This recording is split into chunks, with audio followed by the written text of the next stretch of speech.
Ravens flock, what's going on? I hope everybody's having a good week so far. So I'm back with some quick post-game thoughts from the Ravens and Texans game. And I wanted to get this out earlier, but obviously I couldn't. I got sidetracked with some real life stuff. But either way, the Ravens beat the Texans 25-9, which is a pretty similar fashion to how we started off last year. This is really the second year in a row that we kept the team under 10 points to start the season out. We beat the Jets last year 24-10, I believe. No, 24-9 was the score. But either way, this game obviously doesn't feel as satisfying as that game last year. And clearly the reason is just simply the fact that offensively it was just a very sloppy game, which I'm not going to say it's disappointing. It's not disappointing. It's way too early to say that. But it's definitely like tough to see. But this is also something that we did have to be prepared for, the possibility of. I still had high hopes, obviously. Like I predicted the score to be like 42-10, no, 42-14.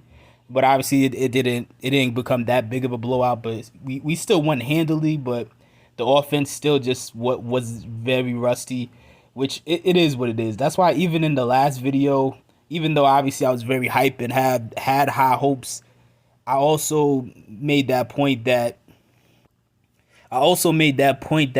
I agreed with Harbaugh not playing any of the starters in the preseason, to try to avoid injuries, which in this game we still couldn't avoid. But I feel like it was still the right thing to do, because when you look at the way our season is starting, the first 3 weeks, 2 out of these 3 games in the first 3 weeks are going to be cakewalks. Like we just got through one with the Texans. Week 3, we're going to play the Colts with another rookie quarterback on a bad team.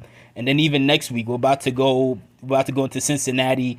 And hey, depending on how things go, we still might end up beating them by double digits too. I'm going to get to that in another video. But still, either way, the offense, they look rusty. I don't expect them to be like this all year. Obviously, I think in the long run we'll be fine. I think at least by week 4 we should be clicking on all cylinders. But again, we'll see. Hopefully it's sooner than that. Lamar had a pretty mid game. Like he threw for like 169. He rushed for like 38 yards. He had no touchdowns. He threw a pick and then he fumbled twice, which one of those fumbles was just ridiculous. Like I don't know why he was holding the ball like that. That kind of reminded me of how like Shady McCoy or like Michael Vick used to hold the ball when they run. I really can't remember the last time I seen Lamar hold the ball like that. Like that to me, I can't. That's just pretty much just inexcusable. And then at times it just seemed, again, like rusty is just a key word to describe how this offense looked. Because there was even an opportunity around it was like the 10-minute and 50-second mark of the first quarter, where like Lamar, I'm not gonna say Charlie Kolar. I'm pretty sure that was Charlie Kolar. I'm not gonna say that he was like wide open, because I think the Murray, the DB, like could have jumped the pass, but it was still like a sideline throw right there that I think Lamar should have made, but he just kind of blanked out and then went with the run, which it still worked out. We got 8 yards, but that's at this point in his career. That's not the type of situation I wanted to see him scrambling. That's a situation where I would have rather him keep his head up, because I feel like he made his decision to take off like maybe a half a second too early. So I wasn't really happy to see that. Hopefully they clean that up like as soon as possible. The O-line was again pretty underwhelming, pretty rusty as far as it looked, as far as I could tell. They gave up like 4 sacks. Obviously, Ronnie Stanley got hurt, so I haven't seen any updates on that. So I'm assuming that should be good news, and he shouldn't be like dealing with anything too crazy. Let me know if y'all saw any updates, but I didn't see any updates so far. And then also Tyler Linderbaum, he also got hurt too, but I haven't seen any like negative updates on him either. So I'm fingers crossed, assuming that they should be back within the next couple weeks, if not next week. Because again, if this O-line's already struggling with them, I really don't want to see how they look without them. But yeah, again, I gotta keep emphasizing our offense just looks so rusty out there. It was tough to watch. We had less than 300 yards on offense total. But at the same time, we still got the job done. We still had some bright spots, obviously, like JK balled out. Unfortunately, I'm not gonna say JK balled out, my bad, but he had some impressive moments, and especially that diving touchdown. Then of course, unfortunately, JK like tore his Achilles, and so now at this point, his career, I'm not gonna say his career's over, but he's definitely not getting that contract, which is like no cap. That's like actually like some heartbreaking. That's some heartbreaking stuff to see, man. Knowing how hard he worked, knowing how likable he was to everybody, knowing how talented he was and how talented he is, to see his entire career up to this point get completely sabotaged with just a string of bad luck and like just one devastating injury after another. Because it's not even like these are minor injuries. You're talking about torn Achilles and torn ACLs. You're talking about like significant injuries in such a short period of time. So like this, unfortunately, like the Ravens aren't gonna pay him.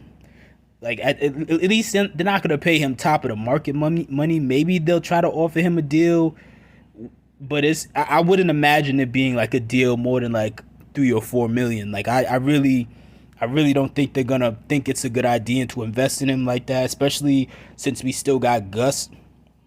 And since Gus, even though Gus isn't as talented, Gus still is a beast in his own right and still can put up really solid numbers in his own right. So I hope things work out for JK, but at this point, I really don't. It's not looking good. I can't imagine him getting signed. I'm not even that confident he's gonna be able to make the team next year. But I mean, another bright spot on the offensive side was when Zay Flowers was balling out. He had like around, I think, 9 catches, 7 for 78 yards. He was legitimately looking like the human joystick out there, just darting around. Like, again, it was exciting to see somebody at that size play with so much aggression, like, and be the aggressor, not be afraid of contact. Because, again, as we all know, like in the case of Hollywood, that was like one of the biggest issues, was that when he was face to face with defenders, more often than not, he would just drop to the ground like a dead fish. But either way, Zay balled out, had some impressive catches. OBJ didn't do too much in the game. He had like 3 targets and he caught 2 of the catches. One of the catches specifically was really nice. It was I think it was like a 26-yard game where he beat his defender and then caught that over the shoulder pass from Lamar. So that was really exciting to see. That's definitely what I'm anticipating for really the rest of the season.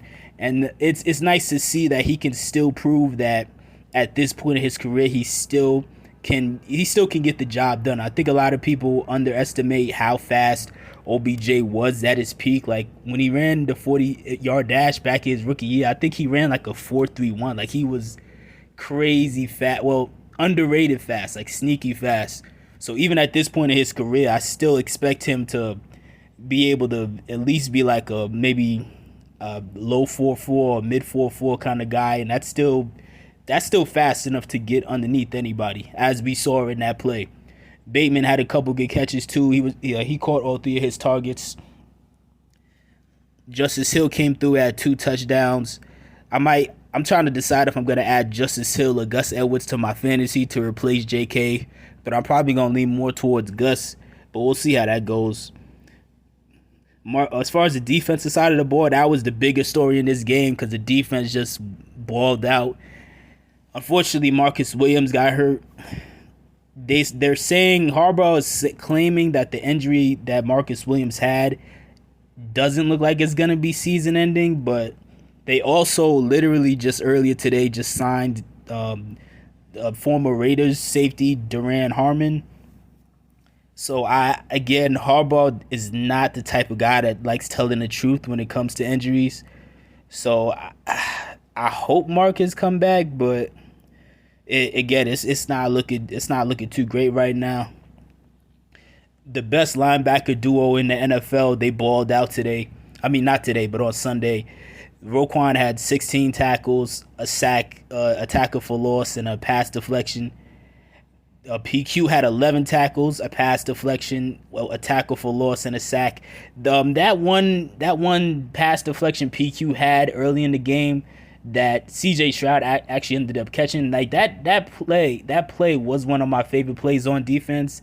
That play, the Justin Madubuike chase down sack, and then also the David Ojabo strip sack. Those are my two favorite moments to watch on the defense. Just simply because, again, there's still a lot of people that they still don't respect Patrick Queen. They're still underestimating how solid or really just how good of a linebacker he is. And now he's looking like he's ready to take that next step to become undeniable. Be seen as on the same level of Roquan. So I was excited to see that. I was excited to see the Justin Madubuike sack because, again, a lot of people still, I've seen it in some of these comment sections, a lot of people are still underestimating our defensive line. They're still acting as if we don't have dogs in the middle like Justin Madubuike and like Broderick Washington. They're still acting like we still need help in that area. I don't think we do personally.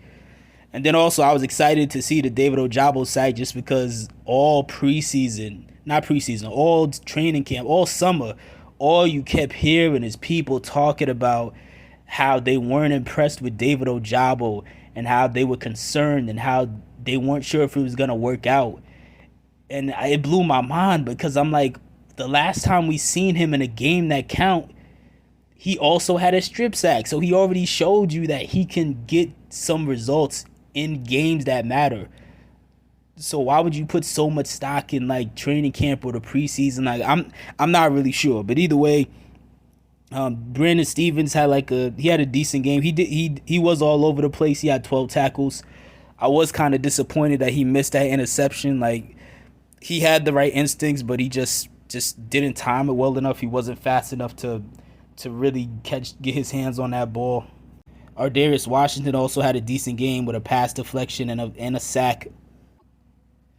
As far as like the other side of the ball, CJ Stroud, he had for a rookie going into his first game against a top 3 defense, I feel like he did fairly well. He got sacked 5 times and fumbled, obviously, but then he also threw for 242, and he showed some poise while being under that type of pressure, but he did as well as he possibly could have. The Texans, they only rushed for 72 yards, which I was very excited about because I wasn't sure if Dameon Pierce was gonna like walk all over us. So to see the entire running attack get like shut down, or for the most part shut down, that was pretty exciting. And that's pretty much all my thoughts on the game. Really, it was a tough game to watch, but again, we came out with the win. And as much as we all want every win to be effortless and flawless and just a cakewalk, that's not always how real life goes sometimes. So it still went as well as it could have gone, considering the circumstances and considering all the things that started to go against us. And now we just gotta look forward to next week when we play the Bengals, which I'm now even more excited about. I think we about to go 3-0 to start this year off at least, because we all just saw Cincinnati drop. They just laid that egg in that game against the Browns. They looked disgusting. It was embarrassing. We could absolutely destroy them next week. While we don't have Myles Garrett, at the same time, I still think we're gonna get similar results. I think there's a serious chance that we could see Owe get a sack, Ojabo get a sack, Madubuike get a sack.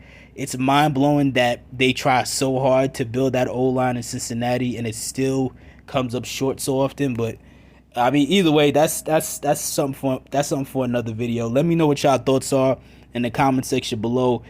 On a scale of 1 to 10, how satisfied were you with this game? And how long do you think it's going to take for our offense to actually get on track and actually look like what we were anticipating it being all offseason?